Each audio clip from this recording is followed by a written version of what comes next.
Oh, hi. I know. And this is how we always meet. Yes. Fancy meeting you here. Hi, yeah. Again. Yeah. Welcome to Kalamazoo. Thank you. Yeah. Thank you. Best introduction ever, though, by the way, right? Gosh, loveliest. Thank you. The loveliest people. It feels, because I've been listening to you and reading you and just wandering around my neighborhood, listening to your audiobooks, having my spiritual thoughts and hopes and dreams, it feels like you're going to have to forgive the amount that I feel like I know you. So Thank you. Also, I have the overwhelming desire to get comfortable because I have 200 questions. So Okay. That's all right. Let's do it. That's great. I think we're maybe 10 years apart. And my parents were also hippies, but your parents were hippies before hippies were hippies. Yeah, pre-hippie, proto-hippie. That's right. Yeah. Tell me a bit about their kind of early questing selves.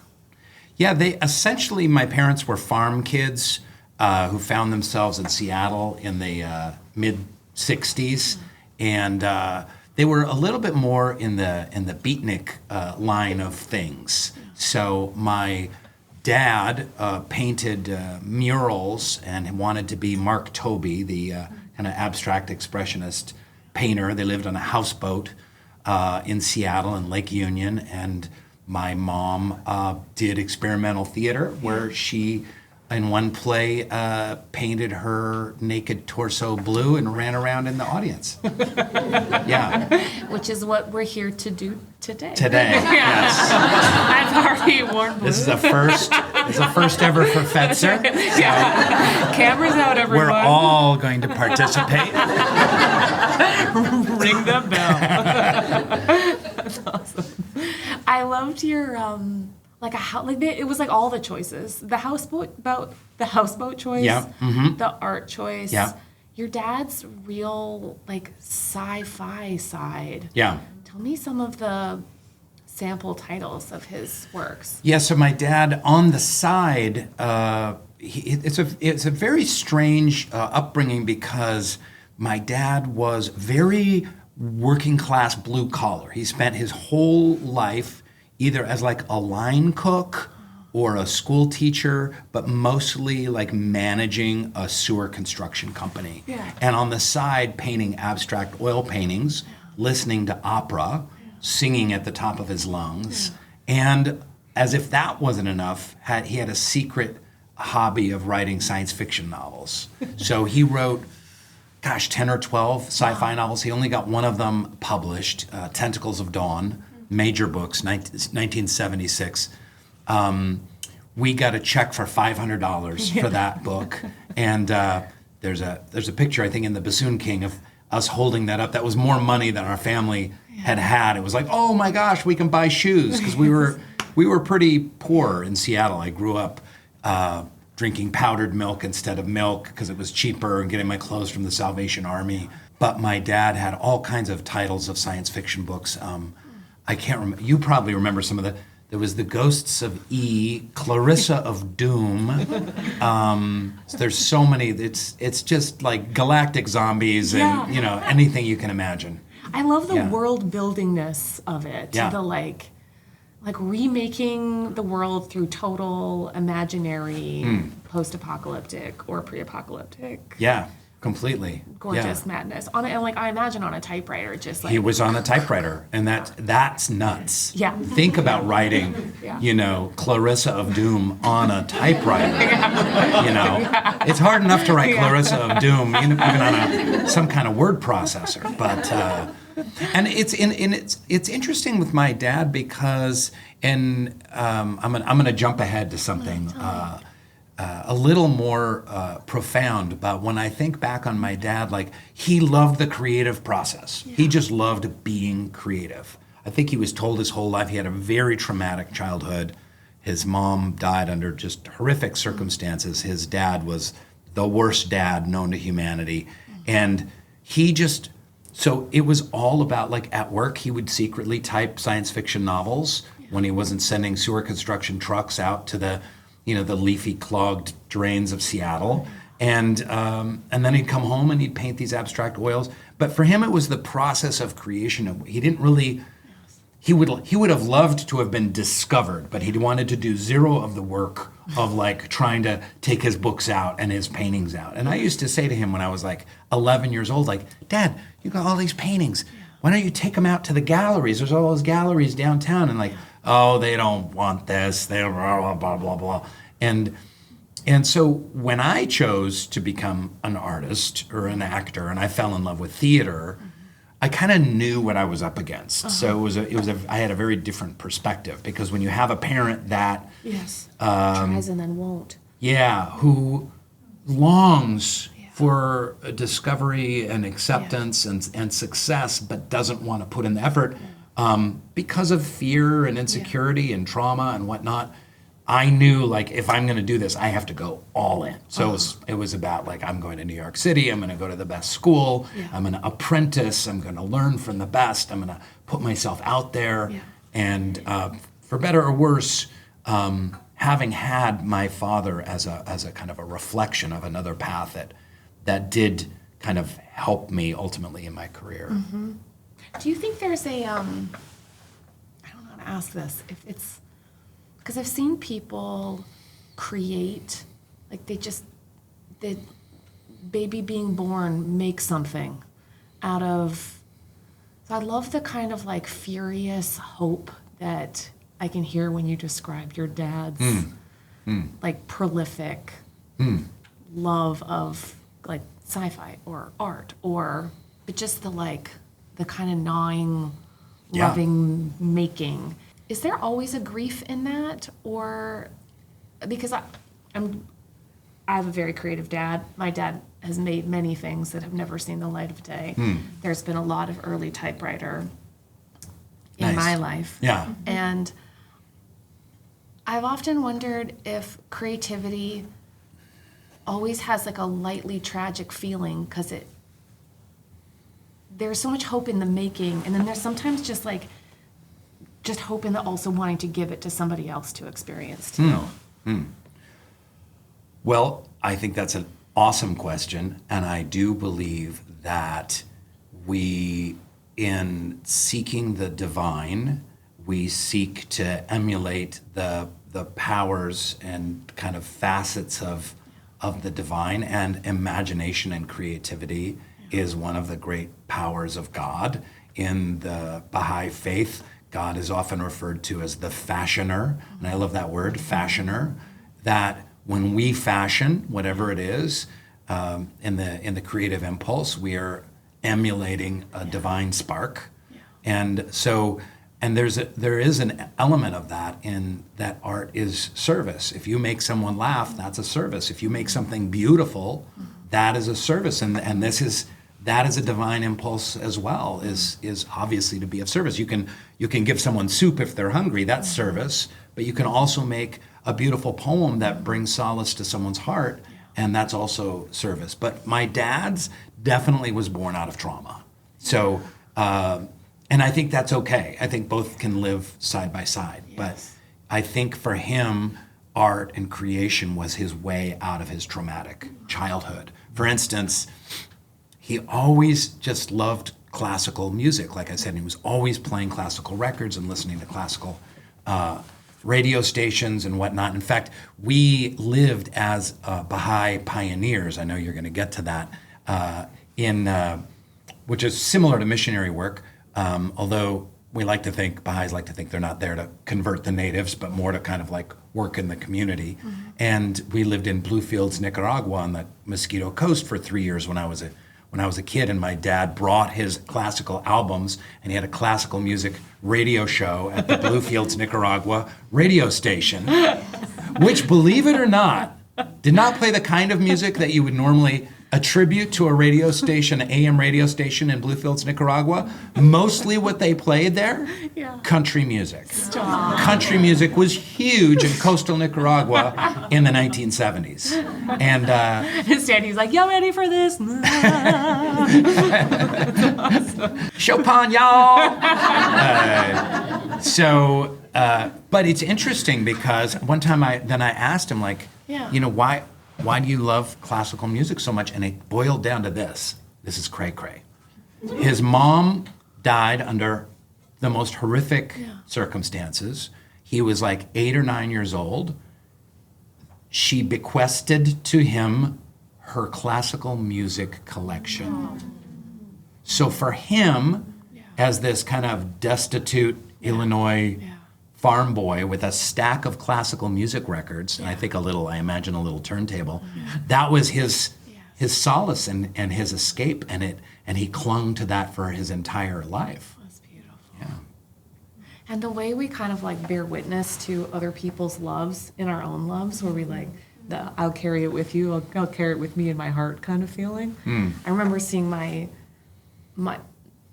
dad and his mom were so utterly different, and most of his young life had been marked by the tragedy of her early near-fatal tuberculosis, which meant that she was shuttered in a sanitarium for a long time, and he had to be put into foster care. And so there's this like early... Okay, that's crazy, because that's the circumstances that my dad Yes, that's right. had. I totally... My dad's mom had tuberculosis and was in the sanatorium. And these places are tucked away because they expect them never to emerge. Yeah, And but so continue, they're please. just like living museums of their own life while they're still... And at the time, right, it was wildly incurable. And so so there's just so much hopelessness and deep sadness and separation, and why isn't my mom here when my mom should be here? And she should have gone to college. And so then he became the one who was obsessed with going to college to kind of carry this legacy of this beautifully, wildly intelligent person who never got to like sort of be the flowering fruit of the whole thing. But I thought maybe the most touching thing I saw them do later in life, when he wrote this absolutely impenetrable dissertation on Tudor history. And my grandma, who'd had like a huge Nothing chunk says of her, love like an impenetrable history of the Tudors. And it would like, remember those printers that was like, and you had to like perforate off the side for about 40 years of your life.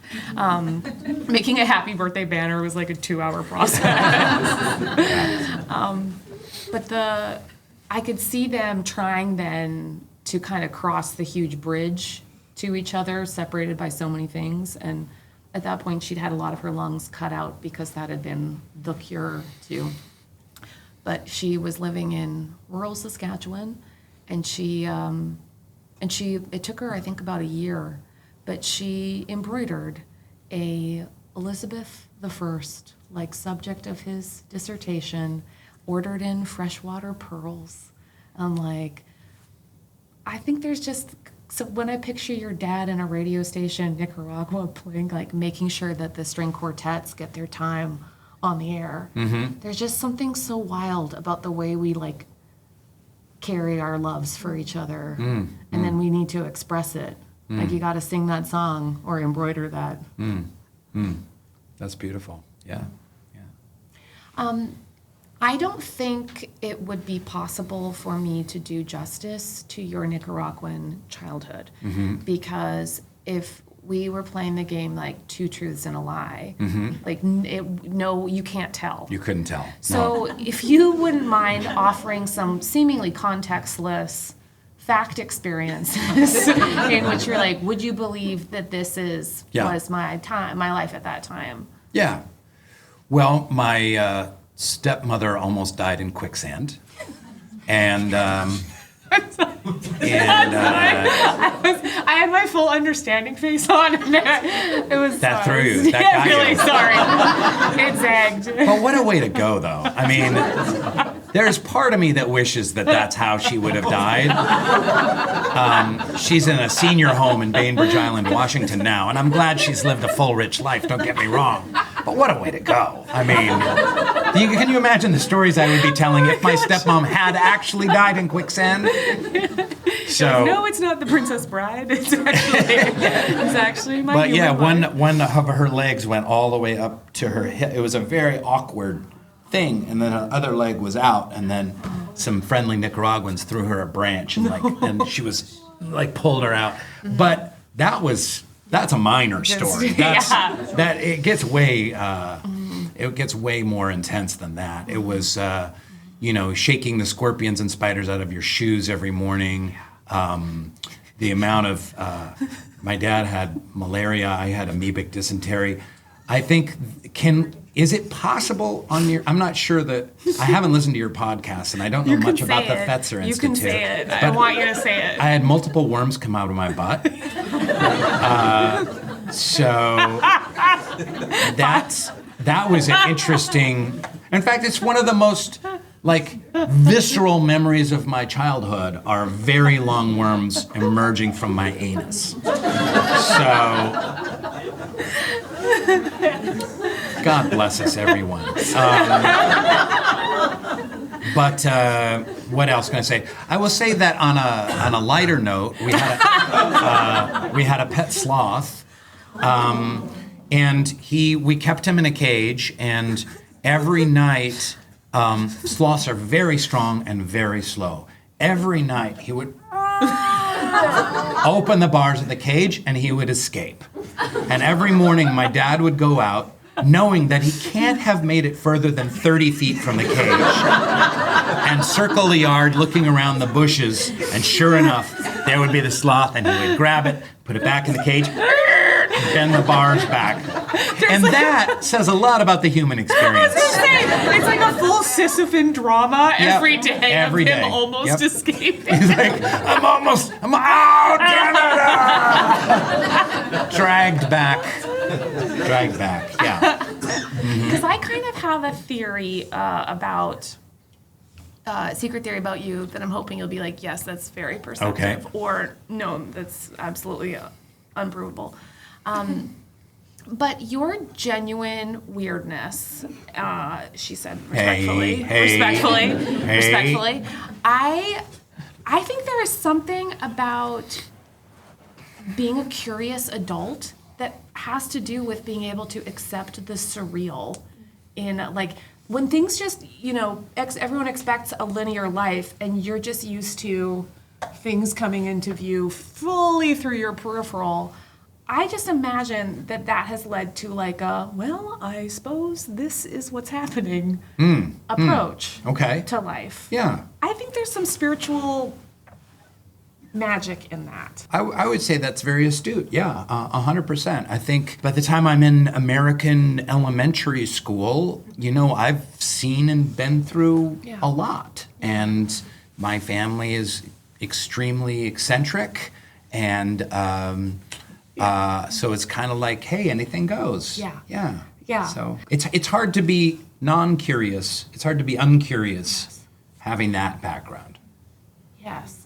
There's a thing, too, about the way you describe your family growing up, about the outsiderness of knowing that some parts of family life were, deeply loving and other parts were missing. Mm-hmm. Yeah. And that you'd have to find them. It took you a while to find out that those pieces were actually kind of essential. You're like, oh, no, I'm going to need to know intimacy, connection. Yeah. How long did you feel the kind of missing pieces for? Until my late 40s. Yeah. Because the big piece missing from the childhood that we haven't mentioned so far is that my mom left me and my dad when she was doing the plays where she painted her torso blue. She went and had an affair with the theater director and left, and I was about 1.5 years, 2 years old. So I didn't really see her again until I was about 15. So. And my dad remarried right away, and so there was a lot of those missing pieces, and the difficulty was, and I think that people of faith often really relate to this, which is, by the way, we're all people of faith. We just maybe have faith in different things. Yeah. People of faith can relate to the fact that there was this kind of cognitive dissonance, but I would call it an emotional dissonance, having to do with the idea that we were Baha'is, members of the Baha'i faith, and if you know anything about the Baha'i faith, it's just love and unity straight down the middle. It's love and unity, but in my home life with my dad and stepmom, because they really did not have a very good marriage, we talked about love and unity a lot, and expressed it in a church community context, but I didn't feel it at home. So there was this very odd disconnect between that. And also I was not receiving the kind of emotional nourishment that I needed as a child. So, and when I say, late 40s, I really mean that. I really mean like it took me a lot of therapy and a lot of 12-step to kind of get to some kind of like adult healing of recognizing what it is that I really needed. So it was a very peculiar kind of trauma to have parents that were either fighting or not talking to each other, but then going, a couple times a week to Bahá'í gatherings where we would be singing, kumbaya-like songs. Yeah. So that was difficult to navigate. Yeah. It sounds like the vocational pull toward creativity did a lot of good work in you. Where it was like, oh my gosh, you're going to take the outsiderness that you feel and you're going to practice being really, really good at something in groups with other people who also love the vulnerability of public weirdness, which is how I guess I'm describing acting. That's theater kids. That's theater nerds right there. Once I found, so in going back to the outsiderness of it all, first of all, I'm just wired a little bit weird, so that's okay.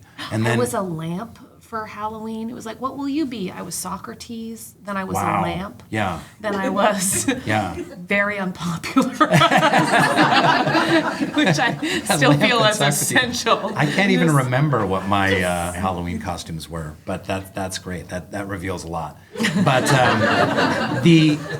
one of the things that I remember doing in junior high school, and maybe we can all relate to this at some level, was like I was so alien. Growing up in Nicaragua, Bahá'í family, dad writing weird science fiction novels, and a lot of nerdy pursuits, a lot of opera playing in our house.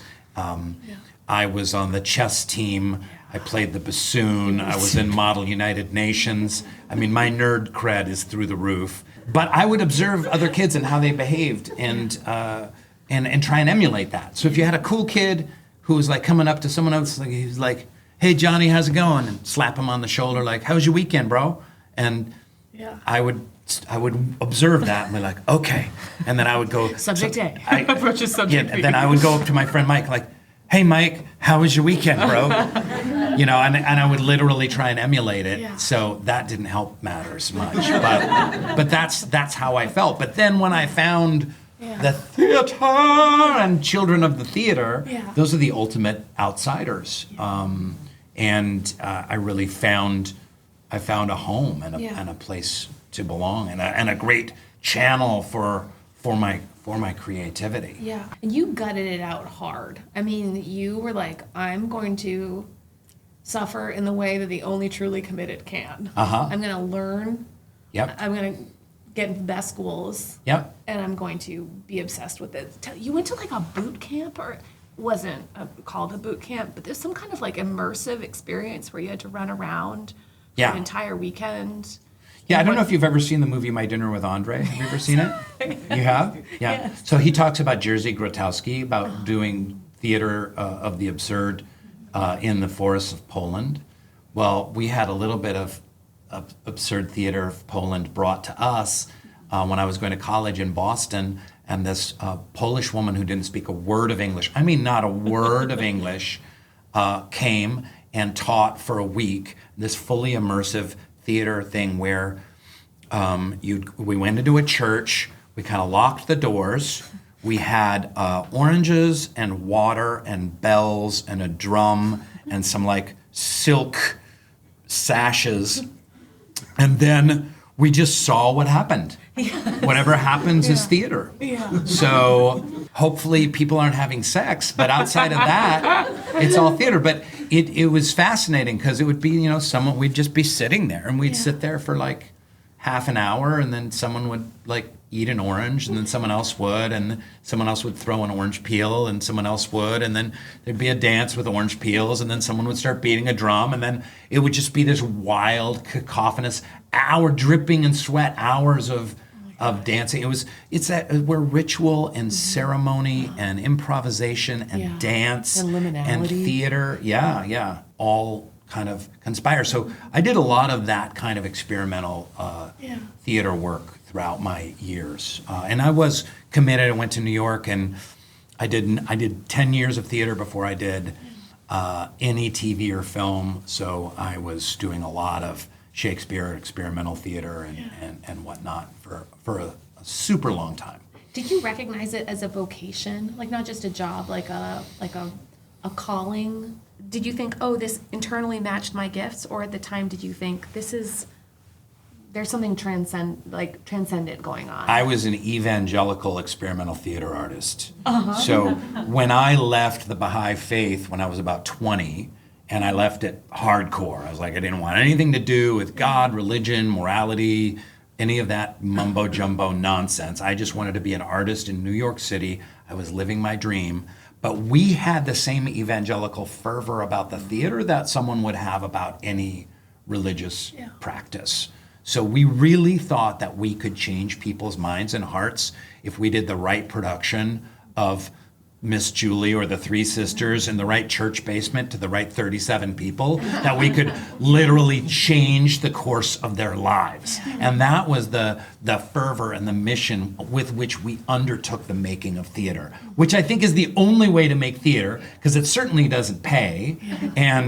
But it was about blowing people's minds. It was about new forms. It was about making them laugh in unique ways. It was and we would have the most intense conversations about the making of theater and its importance. And I remember having a conversation once about, it was late at night and a bunch of us theater artists, and we were pondering things, and someone said, "Would you ever do a commercial?"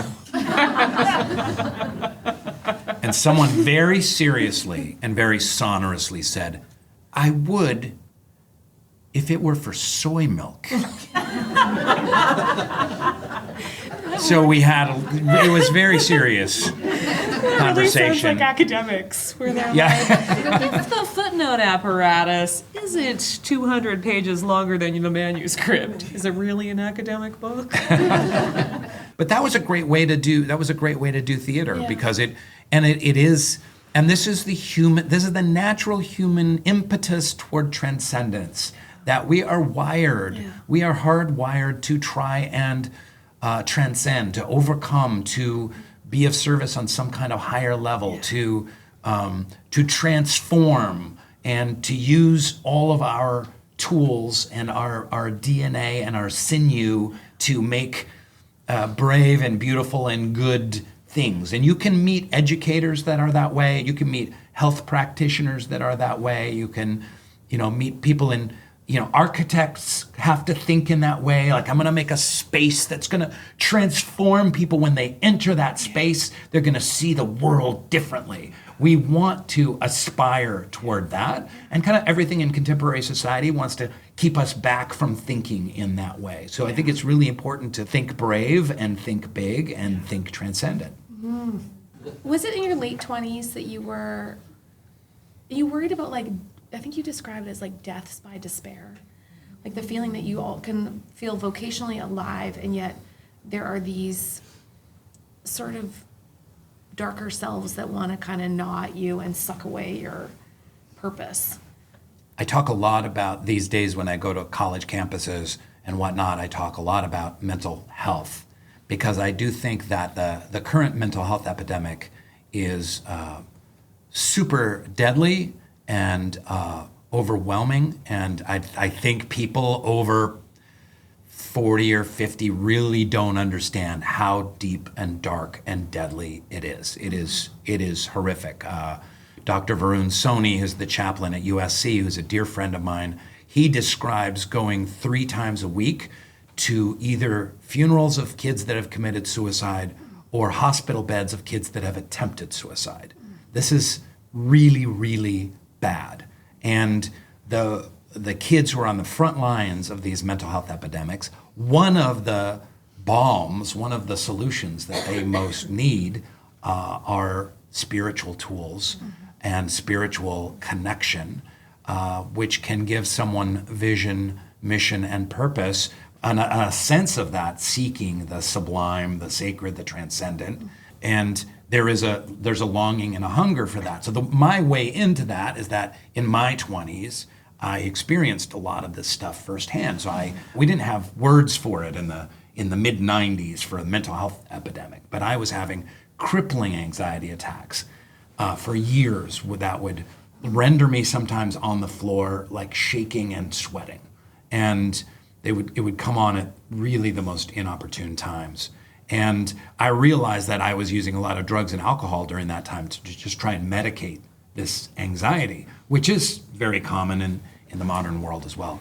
I wrestled with addiction, certainly depression, anxiety and alienation, and loneliness, and these are all elements of the diseases of despair. Not my phrase, phrases that are used by positive psychologists to talk about what's happening and to the youth today. And diseases of despair also can include what's happening on social media and the kind of like dopamine delivery devices and platforms and apps and the isolation that those things engender.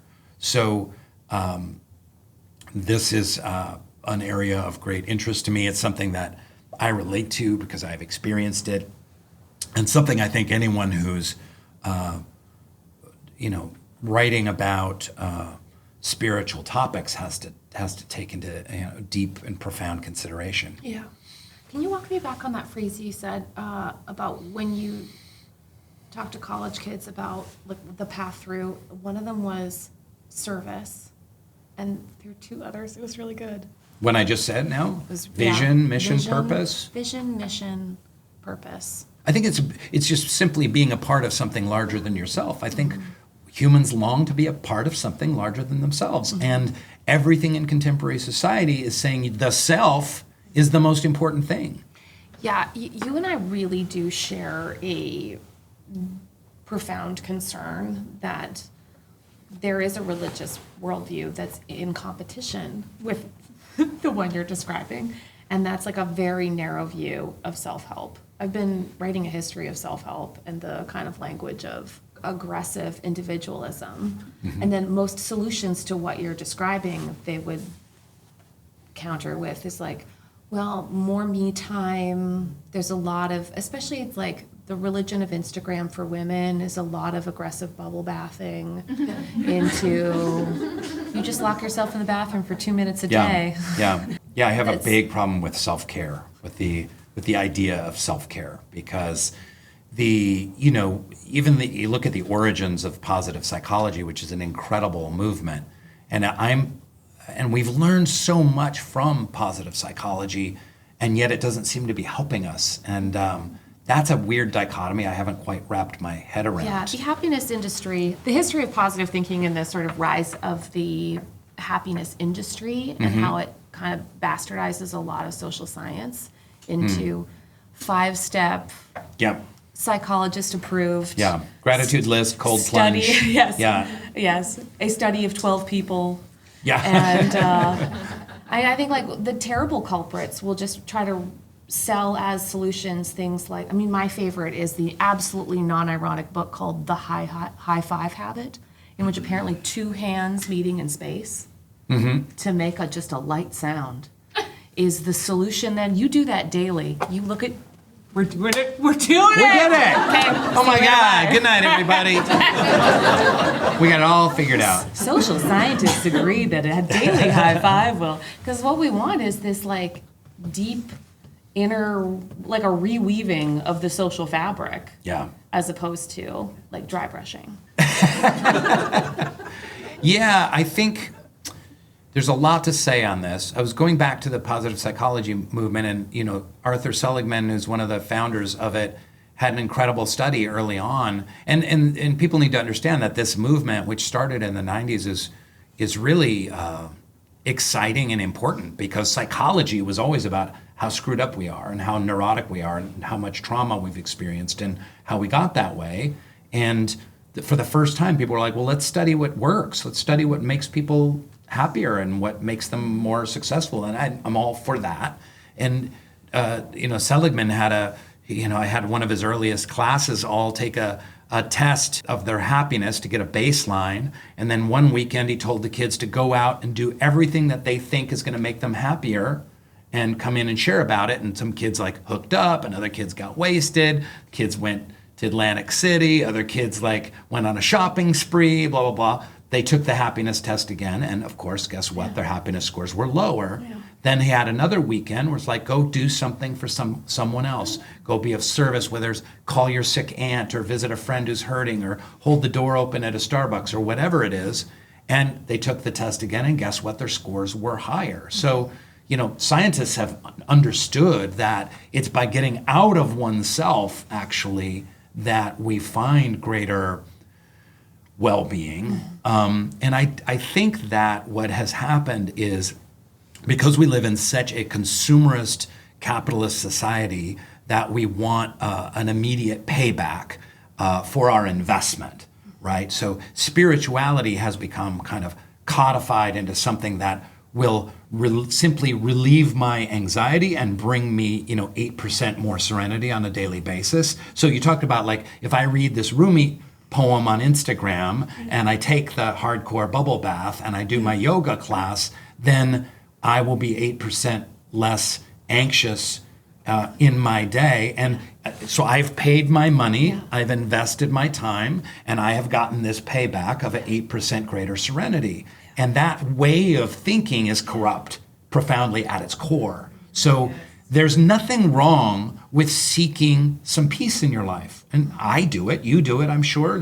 My prayer and meditation practice, connecting with nature, even cold plunges and gratitude lists, which I do on an almost daily basis. There's nothing wrong with these things as long as they're in the service to something greater. And I think that we, culturally, part of what a spiritual revolution means is really thinking outside of the box on kind of like how we do most everything, how systems work. So we have a system of seeking to obtain spiritual enlightenment or peace or centeredness or serenity, and it works completely within the bounds of consumerism. Yeah, I totally agree. Yeah. It's wild how instrumentalist all the language sounds. I mean, it really is. I don't know what instrumentalist means. You make everything. I'm a bassoonist. Is that anything? No, you do know the power of an instrument. Yes.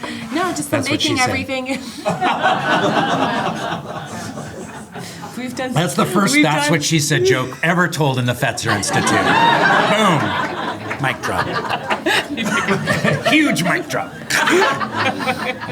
Like, too, that my thing doesn't want me to turn toward you. I'm like unable to. It's gonna just slowly roll my It's a good workout for you. Yeah, it's doing a lot of. core. What was that? Yeah. This exercise where you had to like Russian twist. That's good. Yeah.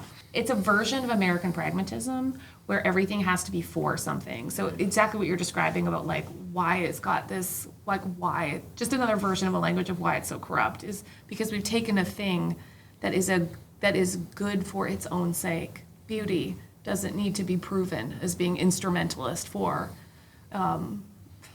truth-telling, friendship. It shouldn't have to be. Social scientists agree that, but we make everything into a tool, and so therefore everything is some kind of has a use or an exchange, and then it makes all the beautiful things part of a wellness morning routine or a story about us trying to get what we deserve.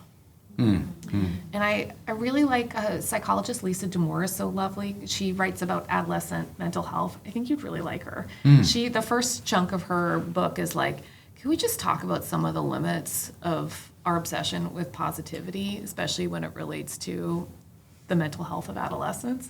She makes two, I thought, great points. One is that mental health is not trying to crowd all the emotions into our cultural obsession with like happiness, but it's having the appropriate emotion at the appropriate time. So in some cases, a terrible thing happens, the appropriate emotion is sadness. Feel terrible emotions. Yeah. And the other is, in order to like guide adolescents through the ups and downs, she's like, the fastest way to create like more agility is just service. It's just putting them, so your point about like, you just make them part of something that's bigger than themselves. And there's like a natural, I think of it like those really weighted blankets where you're just like, oh yeah, no, it's not about me, it's fine. But it is wild how much service is, like, it's not a sexy topic right now. Like, I'm excited for you as you try to talk people into it. Two things come to mind. One is, and I was joking about this last night at dinner, but I really believe it with all my heart. And as I witnessed it in my son, I believe that the solution to the youth mental health crisis has been around since the late 70s. Tell me. And its name is Dungeons and Dragons. Because when you play D&D, you're in a group of people without devices, shoulder to shoulder, snacks, a lot of jocularity, a lot of high fives. You're in service to something greater. You're taking your little retinue of elves and dwarves and magic users and wizards and monks, and you're seeking the treasure, and you're on a mission. You've got to work together. There's basically everything that one used to find in a religion, one can find in a group of kids playing Dungeons and Dragons. And it's... When I know, like, my son is doing better is when he's playing a lot of D&D. I'm like, okay, all right, you're on the right path. You're like, weekend of orc slaying is a go. Yep, yeah. But the other thing I was thinking of that, and I talk about this in Soul Boom. I read this incredible book called Narrow Road to the Interior, but it's sometimes translated as the Narrow Path to the North or something. It's Basho, the medieval Japanese haiku writing monk, who's considered like he's the Shakespeare of haiku. But the whole book is him on this kind of sacred pilgrimage where he is walking on foot to sacred sites, temples, but even a sacred lake or bridge or mountain. And he's writing haiku, observing nature, because haiku is always nature-based. And then he leaves the haiku at the temple, like staples it to the door, and moves on to the next temple. And to me, it was profound, because I was like, this is the intersection of art. He's writing haiku, right? Nature, is witnessing nature, and spirituality. It's always connected to a sacred place, to a Zen temple, a Buddhist temple, a Shinto temple.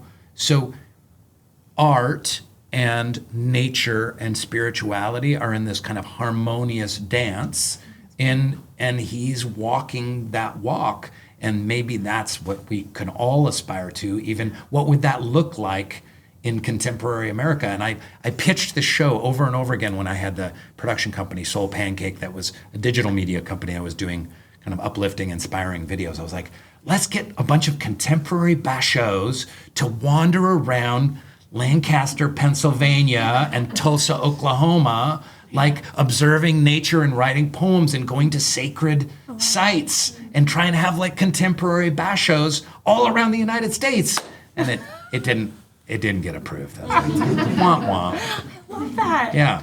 That reminds me of my friend's, when my friend's wife was seeing all these kids on their way to school, and some of them were just like having a, tough morning, tough end of the day. So she wanted to write encouragement. So she started writing them in these little poems. And then she was just trying to like not be the weird, like, hey, everything is okay from the house as the kid passes by. So she started like attaching it to the tree right outside so they could see it when they walked by. And she immediately realized she'd made a poetry. Poetry. Which is just... And then she then immediately made a promise to herself that she would not put it on Instagram and therefore violate the essential beauty of like observation, poetry, but like in service of love. Like I love that little ministry of encouragement where like we're making, what's the desire of beauty to like reach out and bubble wrap another human heart. And I would say encouragement is maybe the most pure service that we can offer another person. I think that love is interesting as a concept, but I think also culturally believe it or not, I think we struggle to understand what love is because we only have one English language word for love. And so many other languages, I hear, I don't know this, Sanskrit has like 19 words for love. And, I love, the New York Knicks, and I love my wife, and I love God, and I love skateboarding videos from the 70s, but that's not, you know what I mean? Like, that's not really love. So love isn't a feeling in the chest. Love is in an action. It's only born out in action. It doesn't even really matter what the internal impulse is for that action, but encouragement of another person, I think, is one of the most sincere and pure acts of love. I like how into virtues you are, because I think it's a very good argument to say, like, how do we know that what we're doing, like love, is real love? And like, because it produces these beautiful qualities, like, as opposed to, I became more emotionally regulated by myself. So I love that you also are like, no, there's like, we do have great language for this. Like patience, forbearance, joy, like. In the Bahá'í tradition, a number of prayers were written by Baha'u'llah, the founder of the Bahá'í faith, and by his son. And so Baha'is say prayers like make up prayers like anyone else, but also have these written prayers. And at the end of all the prayers, there are the names of God. Most glorious, the kind, the loving, the most patient, the healing, and these, like I said earlier about creativity and imagination, are qualities of the divine. And these, you can call them spiritual virtues. But if you're more on the secular side, you can say, well, they're positive character traits or leadership qualities, right? I'm always talking about that. It's always in those leadership journals. I was like, those aren't positive leadership traits. Those are virtues. I'm always mashing in their Jesus face. and the Buddha embodied those first and foremost and showed us the way. But that's when we are in our highest selves, it's the more that we're manifesting and radiating those divine qualities of God, those facets of the divine. And they can be nurtured and cultivated in children in ways that we're not culturally talking about right now. There's a wonderful organization called the Virtues Project that was started by some Baha'is and I believe some Christians working together. And there's a series of books by Linda Kavalin Popoff, who's one of my favorite kind of Baha'i thinkers and writers. And there's these wonderful resources called the Family Virtues Guide, and there's virtues cards, there's virtues apps, and it's about training children in spiritual virtues. And we often in contemporary society will train them negatively. Like if they lie, they'll say, don't lie, right? As opposed to nurturing honesty.